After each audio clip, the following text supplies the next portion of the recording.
Salut l'équipe, j'espère que vous allez bien. On commence cette semaine un petit peu en retard cette fois-ci. D'habitude je fais mon premier... d'habitude en vrai souvent, je fais ma première vidéo de la semaine le lundi. Aujourd'hui on est mardi, après-midi parce qu'il est déjà 14h35 je crois, un truc comme ça. Je profite de cette petite balade pour m'épargner la digestion. Pour vous faire l'intro de la vidéo. Bref. Je vais juste laisser la voiture passer, parce que sinon vous m'entendrez pas bien. Au programme de la semaine. Très simple. Il y a une certaine routine qui commence à se mettre en place en termes d'opérationnel client. Donc en vrai, il n'y a que ça à faire les gars, franchement. On fait. Hein. Le but c'est de délivrer ce qu'on a promis et de satisfaire les clients, donc sur ça on est parti. Ça on fait. Il y a des changements qui ont été opérés sur ma création de contenu. Il y a j'ai beaucoup de réflexions sur le... Vous voyez la dualité entre est-ce que je fais de la qualité ou est-ce que je fais de la quantité. Il y a eu beaucoup de réflexions à ce niveau-là. Et je suis persuadé qu'en fait, il faudrait au maximum allier les deux si possible. Et c'est ce que je vais essayer de faire. Ça va me prendre du temps, je pense. Mais en vrai, il faut travailler. En vrai, les gars, il n'y a pas de... Des fois, il faut juste arrêter de se trouver des excuses. Il faut juste bosser. Donc, je vais faire les deux. De base, ce que je faisais en termes de contenu, c'est que j'avais une newsletter toutes les 2 semaines et 3 posts LinkedIn par semaine. Là, ce que j'ai commencé à faire à partir de cette semaine-là, j'ai tout mis en place. En fait, je voulais le faire la semaine dernière, mais je me suis dit, il vaut mieux que je prenne une semaine dans laquelle je programme un peu tout, je m'organise, etc. Donc j'ai fait ça la semaine dernière. Et du coup, cette semaine-là, c'est parti. Je suis à un post LinkedIn par jour et un YouTube Short par jour. Je pense que j'ai encore ce fameux syndrome de l'imposteur de merde qui fait que, je sais pas, j'ai un blocage avec Instagram. J'arrive pas à poster dessus. Je suis pas sûr que ma cible de toute façon soit là-bas, mais en fait, là, je suis vraiment dans un objectif à la recherche de visibilité. Et je sais pas si c'est une bonne idée que j'aille poster sur Insta ou pas. Franchement, je sais pas, mais du coup, je le fais pas pour l'instant. Mais de toute façon, si le jour où je le ferai, j'aurai les vidéos, donc j'aurai juste à publier. Donc là, il y a un YouTube Short qui part par jour, sauf le week-end. Et pareil pour LinkedIn. Ma newsletter reste bimensuelle, parce que c'est quand même des pièces de contenu qui prennent du temps. Et même si je kiffe les faire, je peux pas créer du temps, en fait, au bout d'un moment. Si j'ai plus de temps, j'ai plus de temps. Donc voilà un peu ce qui est prévu au niveau de la création de contenu. Je suis en train, avec un ancien client à moi, qui s'appelle Thomas Pinet, je suis en train de... Enfin, il est en train, du coup, mais il fait personnaliser pour moi, de développer un outil en plein d'automatisation, en gros, qui me permettrait de vraiment me faciliter la vie en termes de gestion client, et surtout au niveau de la partie setting. Parce qu'en gros, ce que je vous avais expliqué dans mes offres, c'est que j'ai une offre. J'ai une partie qui comprend de la création de contenu, et j'ai une partie à côté qui comprend du setting. Même si le plus gros du travail est la création de contenu, la partie setting, c'est quand même une petite partie qui fait la différence, et qui est quand même très chouette pour nos clients. Donc j'ai grave envie de continuer à la mettre en place. Mais c'est juste qu'en fait, en termes de tracking, quand tu fais du setting sur LinkedIn, franchement, c'est l'enfer, quoi. C'est dur à suivre, il n'y a pas de CRM sur LinkedIn, donc c'est un peu le bordel. Bref, on est en train de développer tout un outil là qui va nous permettre d'avoir un bon suivi, un truc vraiment ultra clean. Et j'ai hâte de voir ce que ça va donner. Donc on va le tester sur mon compte là pendant un petit mois, et puis si c'est concluant, on va commencer à le mettre en place pour les clients. Parce que vous le savez, dans ma politique, moi chez Memory, c'est que je suis mon propre use case. Je teste tout ce que je vends. Les clients, ils me payent plusieurs milliers d'euros par mois. C'est pas pour faire des tests sur leur compte, quoi. Le but, c'est de leur délivrer du résultat et de la perf, c'est tout. Et du coup, je teste, ça marche bien, je délivre, ça marche pas, je jette et on change. Voilà un petit peu la dynamique de la semaine. Jeudi, il y a un départ à Poitiers. J'étais beaucoup à La Rochelle là pour les fêtes et tout, enfin à côté. Et du coup, là, à partir de jeudi, je retourne à Poitiers pour 2 semaines. Et comme d'hab, je vous emmène avec moi l'équipe. Donc, je finis ma balade matinale. Il est 40. Je vais rentrer parce que dans 20 minutes, j'ai un call. Et puis c'est parti.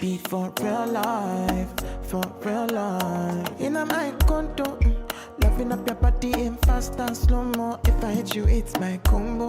Can you never ever let me go? Les amis, on se retrouve encore à l'extérieur aujourd'hui pour une raison différente de celle d'hier. Hier, c'était pour la balade de la journée, mais aujourd'hui, c'est parce que j'ai rendez-vous à la banque. Donc je vous tease rapidement le pourquoi j'ai rendez-vous à la banque, et après je vous donne des détails plus tard. Parce que je suis grave à la bourre. J'ai rendez-vous dans 9 minutes et j'ai, selon Maps, 15 minutes de marche. Donc je vais tracer, mais juste pour vous teaser un peu, je vais à la banque pour faire un prêt bancaire. Et j'ai pas mal de choses à vous dire vis-à-vis de ça, de mes réflexions, etc., de pourquoi je fais ce prêt et tout. Enfin, pourquoi je veux faire ce prêt, c'est pas sûr que je le fasse. Mais je vous explique tout ça après. Là, je vais surtout marcher très vite pour éviter d'arriver trop en retard. Et je vous récupère juste après pour vous raconter tout ça.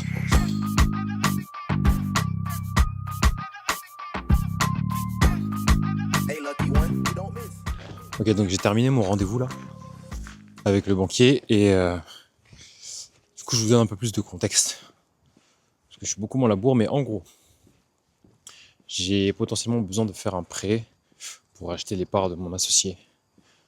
Il y a plein de trucs, de détails à tout ça, mais dans lesquels je ne rentrerai pas. Mais du coup globalement c'était pour ça que j'avais besoin de l'information et je voulais juste faire un feedback par rapport à, enfin faire mon retour d'expérience parce que je vous ai dit que je documentais tout dans cette chaîne, sur cette chaîne, qui est que putain, pour faire un prêt pro, en vrai c'est faut les documents quoi. Le problème c'est que moi des fois les trucs j'y vais un peu au culot, je réfléchis pas et j'attends d'y être et qu'on me dise les choses en face pour que je comprenne. Mais en gros j'ai pas encore de, il est en train d'être fait. Mon bilan annuel est en train d'être fait, c'est-à-dire que l'activité elle a été créée. En fait, comme vous le savez, Kaboom Kitchen ça existe depuis, enfin Memory maintenant, et qui s'appelait Kaboom Kitchen et sur le papier c'est encore Kaboom Kitchen, mais l'activité elle a été créée officiellement mars 2025. Mais en fait ça fait depuis début 2024, janvier 2024, qu'on travaille sur ce projet-là. C'est juste qu'avant, moi, j'étais en auto-entreprise. Et en gros, je prenais les trucs comme si j'étais freelance. Sauf qu'à partir du moment où je passe en modèle agence, donc c'est-à-dire que je commence à payer des gens, etc., avoir des prestataires, bah, c'est pas du tout une bonne idée de rester en free. Parce que quand tu es en free, pour ceux qui ne le savent pas, tu es imposé sur ton chiffre d'affaires. Donc en fait, imaginons que je fasse, je sais pas, 10 000 euros, que je doive 5 000 à des free, à des prestats. Et en fait, moi, je vais être imposé sur mes 10 000 euros que j'ai rentrés, pas sur mon bénéfice. Vous voyez ? Donc en fait, c'est une connerie de rester en freelance quand on est une agence. Et donc, comme on a commencé à déléguer, à sous-traiter, etc., bah, du coup, je suis passé en société. Je vais juste poser la caméra là. Hop.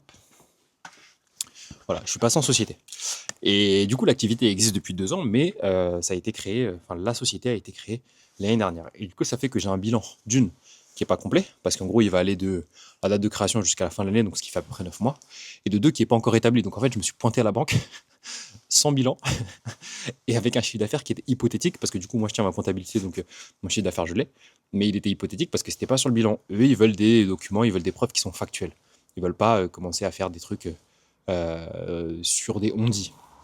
Donc voilà, donc je me suis retrouvé un peu comme un con, parce que le gars, il m'a dit qu'il pouvait pas faire grand-chose. Il a commencé à m'expliquer un petit peu toutes les démarches, tous les documents qu'il faut, etc. Et putain, pour faire un prêt bancaire pro, en fait, il faut voilà les documents, même pour des sommes qui sont pas très élevées. Il faut des documents. Donc c'est relou, mais bon, en vrai, il était sympa, c'est bien passé. Donc là, j'ai mon deuxième rendez-vous à la banque tout à l'heure, parce que évidemment, je vais faire plusieurs banques. Le but, c'est pas d'en faire qu'une seule. Parce que, en gros, je suis chez Time pour la gestion de mon argent. De ma banque, en gros, mon compte bancaire, il est chez Time. Sauf qu'il ne prête pas d'argent. Du coup, bah, je vais peut-être être amené à changer pour ça. Là, il est 12h35. Je vais manger dans 2 heures. J'ai mon prochain rendez-vous avec l'autre banque. J'étais au Crédit Mutuel, là, je vais aller au Crédit Agricole. Je vais voir un petit peu ce qu'ils me proposent là-bas. Et puis voilà, tout simplement. Donc c'était mon petit retour d'expérience très rapide sur cette histoire d'emprunt bancaire. Rien de fou. Mais sachez que si vous allez à la banque, ayez des documents quand vous y allez, vous perdrez beaucoup moins de temps. Et ça ira sûrement beaucoup plus vite aussi. Bref, voilà. Je vais manger et du coup à tout à l'heure. Les amis, je viens de rentrer de mon deuxième rendez-vous à la banque que j'ai fait avec le Crédit Agricole et je voulais vous en parler aussi parce que il s'est passé un truc que j'avais pas prévu, qui est que, petit tips du coup, si vous devez faire un prêt, changer de banque ou quoi, et ben ça va peut-être paraître obvious pour vous, mais allez voir plusieurs banques. Pourquoi je vous dis ça? Parce que là je suis parti au Crédit Agricole cet après, mais du coup je me suis retrouvé avec le conseiller qui s'appelle Étienne. Il était trop sympa. Il m'a expliqué les choses d'une manière différente que mon rendez-vous de ce matin. Et du coup, je sais pas, ça a tout de suite mieux matché. J'avais l'impression que tout était plus simple de leur côté. Alors que, en fait, avec du recul, j'ai réfléchi en revenant sur le retour, mais les procédures c'était les mêmes, mais au moment où il me l'expliquait, j'avais vraiment l'impression que il n'en faisait pas tout un plat comme l'autre rendez-vous de ce matin pouvait en faire, et que du coup, tout était beaucoup plus simple en fait de passer avec eux. Donc, même si en fait les taux sont les mêmes, les conditions, enfin tout est pareil quoi. Bah, je pense que j'irai quand même au Crédit Agricole si jamais je dois faire ce prêt-là, parce que, enfin cette opération-là, parce que bah juste le gars était plus sympa et me donne plus envie d'emprunter chez lui. Alors que dites-vous que de base, je voulais prendre qu'un seul rendez-vous en me disant vas-y flemme, j'en fais un, je sais, et je sais si je peux ou pas, et puis voilà. Et puis au final, je me suis ravisé, je me suis dit vas-y, j'en fais deux, parce que voir un petit peu ce qu'ils disent à gauche, à droite. Parce que je savais que les taux de toute façon ils allaient pas changer énormément, et en vrai ils changent de que dalle, hein. Ils changent de 0,30%. Donc voilà. Mais bref, tout ça pour dire que n'hésitez pas à aller voir plusieurs banques, parce que bah, peut-être qu'ils auront plusieurs d'autres choses à vous proposer, ou vous aurez l'impression que au niveau du feeling, bah, ça marche mieux, ou que sais-je. Donc voilà, c'était le petit tips. Sinon, moi je retourne bosser. Il est 15h42. La journée, elle a été pas mal bouffée par ces rendez-vous-là, mais ça fait partie du jeu. Parfois on est devant l'ordi, on bosse, parfois on a des rendez-vous. Et voilà. Bref, on continue à bosser, il y a encore pas mal de choses à faire. Faut que je bosse sur mes études de cas clients, parce que, comme vous le savez, l'objectif c'est de bombarder niveau communication. Mais si je fais plus de visibilité, il faut que les gens, quand ils arrivent quelque part, voient que le travail qu'on fait est bien. Donc j'ai prévu de bosser sur mes études de cas. Et là, je vais commencer par l'étude de cas avec Alison. Parce que du coup, on travaille plus ensemble. On a travaillé ensemble pendant 2 mois sur son LinkedIn. Elle a trop kiffé. On a eu des perfs de ouf. En vrai, trop bien. Et là, du coup, on a mis en stop la collab. Peut-être qu'elle va reprendre de son côté avec quelqu'un d'autre qui lui coûtera peut-être un petit peu moins cher, etc. Je sais pas. Mais en tout cas, on a eu des perfs de ouf. Et, euh, et du coup, il faut que je fasse un bête de use case. Donc là, c'est l'objectif de cet après-midi. Et il y a encore d'autres trucs à faire, mais bref, je vous épargne tous les détails. Au boulot, et on est parti.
Ouais, une petite question par rapport à là. En gros, euh, est-ce qu'on peut voir si la personne, si j'ai déjà échangé avec la personne ou pas? Bah en fait c'est bon, il faut juste que le setter il ait aussi accès au message si c'est pas le cas, à la conversation, parce que comme ça il ouvre, il se dit ok lui je lui ai déjà parlé, ça sert à rien que je lui envoie un message, tu vois. Je sors d'un call à l'instant avec Thomas Pinet. Je vous mettrai son LinkedIn. C'est un de mes anciens clients que j'avais accompagné sur notamment une prestation de setting, là qui m'a aidé, moi en l'occurrence, à automatiser et à améliorer mes process au niveau de toute la partie setting, justement, qu'on met en place, nous, pour nos clients chez Memory. Donc, je vous explique très rapidement, le setting, c'est quoi et qu'est-ce qu'on met en place. En gros, notre stratégie est basée sur la création de contenu. Cette création de contenu génère des points de contact avec, l'audience, justement, donc les visites de profil, les demandes de connexion, les likes, les commentaires, etc. Et de ces points de contact-là, en fait, ce qu'on fait, c'est qu'on récupère les personnes et on leur envoie des messages. Ce qui est très chiant aujourd'hui avec LinkedIn, pour ceux qui l'utilisent, c'est la manière dont la messagerie est gérée. Il n'y a aucun moyen de trier, il n'y a aucun moyen de filtrer, il n'y a aucun moyen de labelliser quoi que ce soit. Et en fait, c'est très vite le bordel et tu te perds dans tout ça. Et en fait, au niveau de la gestion, quand tu fais du setting sur LinkedIn, ça devient très vite le bordel parce qu'il y a des conversations, tu sais plus qui relancer quand, etc. Et il y a des conversations qui se noient et qui se perdent dans la messagerie. Bref, on a tout automatisé là sur Notion. Là, ça fait bien une semaine qu'ils bossent dessus. Et franchement, le travail est très qualitatif. Je mets pas souvent en avant des personnes via cette chaîne YouTube, vous l'avez vu.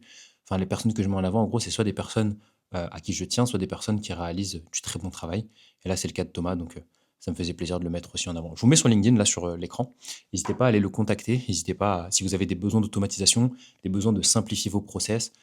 Moi, c'est pour du setting, donc ça me permet de plus utiliser LinkedIn. Ça me permet même d'éviter de donner accès au LinkedIn de mon client aux setters, parce que je sais qu'il y a des clients qui sont pas forcément très à l'aise quand leur LinkedIn est ouvert à plusieurs personnes.